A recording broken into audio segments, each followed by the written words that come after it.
What's up gamers, Jem here, and let's talk about my Stadia wishlist. I spent a good amount of time thinking of a list that I wish Stadia will have in the future. I'm sure a few of the ideas listed on the wishlist are already in development or planned by the Stadia team. I've tried my best to take out ideas from the list that the Stadia team has already made a statement on. Without a moment of ado, let's start off with number 1. This is an idea that I came up with. I call it Stadia Gallery. I was thinking this could be a new feature added as a tab where the store and the library are located at. The idea is quite simple. This could be a location where we share short video clips and then users can like and comment on them. We could even have a section for most popular clip of the week. We could even have a section for screenshots. I was also thinking we could place our YouTube names attached to the clips if users wanted more. Now, speaking of videos and screenshot sharing, my next idea is that it would be lovely if our videos and screenshots could be synchronized with Google Photos. I use Google Photos every day on my phone and PC. I would love it if it comes with automatic synchronization with Stadia too. Perhaps Stadia could have their own album category or has its own button on the Google Photos app. The next idea is just general export screenshots and videos. If Google Photos is out of the question, then it would be nice if we could just click download on our screenshots and video. It would also be nice if we could view them on the PC version as well as simply just hitting download on them. Now let's change the topic out of sharing media and focus on Stadia itself. My next idea is that there should be a section under every game store page to list the resolution and FPS supported by the game for both Stadia Base and Stadia Pro. As soon as a game launches, the community starts asking questions about what the resolution for the game is, as well as the FPS. I could be wrong, but to my knowledge, most games, if not all games on Stadia Base, supports 1080p 60 frames per second.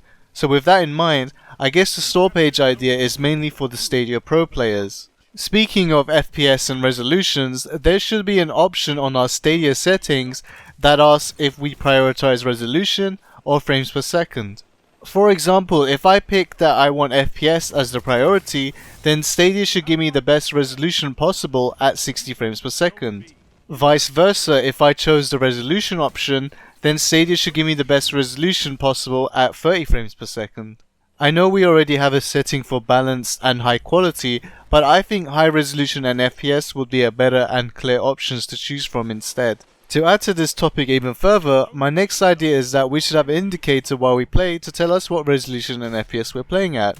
This doesn't have to be a live display as we're playing, it could just be an indicator at the Stadia home button page that just says what the resolution and FPS settings of the game is currently being played at.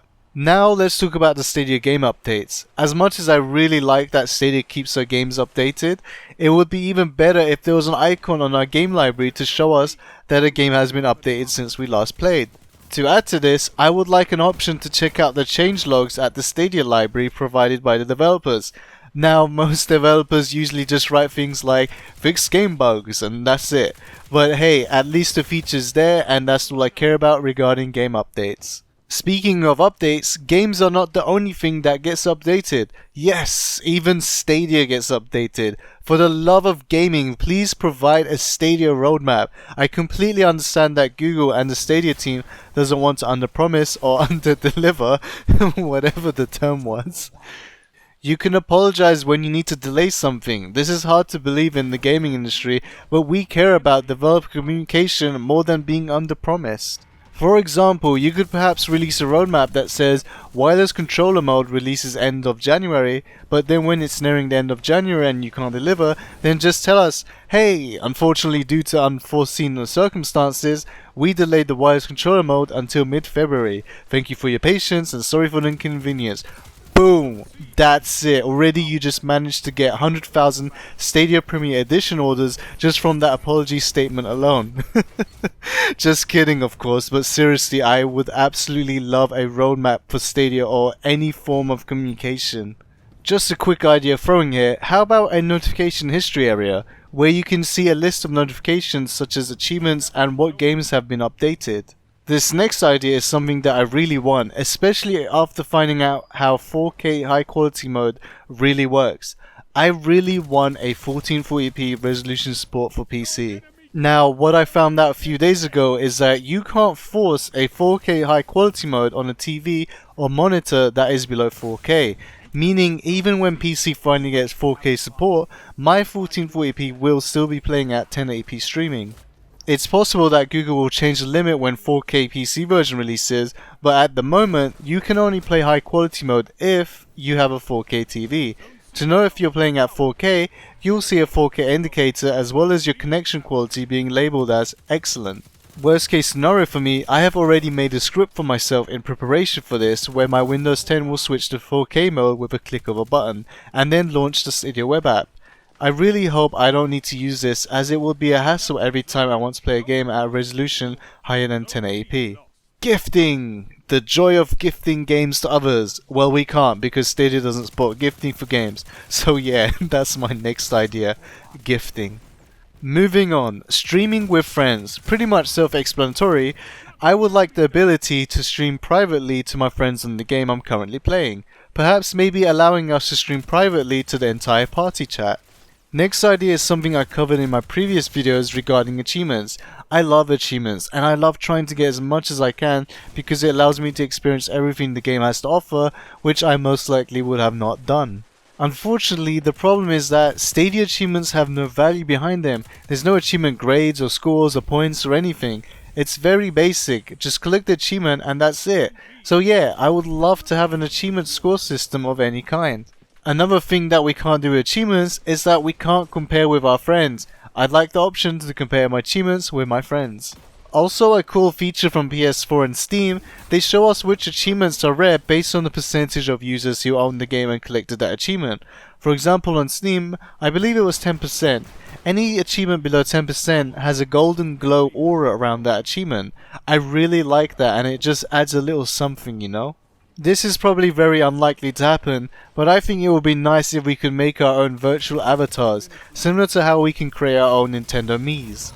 Perhaps let us create our own 3DQ avatars, and then allow us to customize the cosmetics based on the game we own and the achievements we've unlocked. Or you know what? Scrap that. How about if we get points for every achievement we earn, and then we could spend those points on purchasing cosmetics for our Stadia avatars? Speaking about spending money, I don't know about you gamers, but I'm already prepared to pay for Stadia Pro throughout 2020. I would like the option to buy a yearly subscription plan for Stadia Pro, perhaps saving us about 2 or 3 months of purchase. It's interesting that there's an official Stadia Discord channel. You can even find this on the Stadia app. I find this interesting because we don't have a Stadia Discord connectivity, which brings me to my next idea. Could we have a Stadia Discord connectivity? Someone from the Reddit community of Stadia made an unofficial Stadia Discord connectivity app. With a quick Google for Stadia RPC, you too can also have Discord connectivity with Stadia. It's something that I use for almost 2 weeks now. It's nice to see that others can see that you're playing on Stadia and what game and for how long. However, please do bear in mind that this is not an app that I have created and I am not responsible for anything that bad comes along with it. Stadia Save State. I'll just get straight to the point. Just like the PS4 has an option to restore your save state for the last game you played. So basically you start from exactly the way you ended. Stadia already has something new called Stadia State Share, but that is something that developers need to implement into their games, as well as supporting a big portion of the game. So this isn't like save state at all, or at least the way the PS4 does it. I think Google should allow us to save state multiple games. Save state is very storage consuming, so perhaps Google could give us a limit on maybe save states expiring within a week, or maybe giving us a limit of last 3 games that can be save stated. My next idea is Stadia Activity, or a better name you could come up with. The idea is simple, something like a community homepage where we can see a big list of what our friends have done with Stadia. Perhaps they collected an achievement, bought a game, shared a screenshot or a video clip, and things like that. Now for my final idea, Stadia handheld device. What if we had a device maybe just costs less than $200 that has a 4K screen with a big battery and a high-grade Wi-Fi card inside? The whole point of Stadia is that we can use almost anything with a screen and an internet connection. So with that in mind, you really don't need to worry about storage or high processor or high graphics chip. It's pretty much just a cool looking Stadia handheld controller that focuses on a 4K screen, higher battery capacity and a high grade Wi-Fi card. To be honest, even a 1080p screen would do, and I'm sure something like that would cost way less than $200. Thank you for watching my video. This is Jem, and I'll see you on the next one.